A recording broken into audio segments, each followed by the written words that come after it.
Janasena party పెట్టింది ఏ చంద్రబాబు నాయుడు గురించో, లేకపోతే జనసేన పార్టీ పెట్టింది ఏ మోడీ గారి గురించో, జనసేన పార్టీ పెట్టింది ఏ డబ్బున్నోళ్ళ గురించో, జనసేన పార్టీ పెట్టింది ఏ బిజినెస్ మ్యాన్ల గురించో కాదు.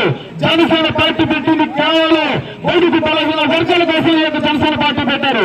జనసేన పార్టీ పెట్టింది ఇదిగో ఎక్కడైతే వలస కూలీల కోసం పెట్టారు, మరియు జనసేన పార్టీ పెట్టింది యువత కోసం పెట్టారు, ఉద్యోగాలు లేని యువత కోసం జనసేన పార్టీ పెట్టారు. ఈ యొక్క జనసేన పార్టీ పెట్టింది కేవలం నీ కోసం నా కోసం పెట్టారు. వెన్ను చేపల వీర మహిళల కోసం జనసేన పార్టీ పెట్టారు.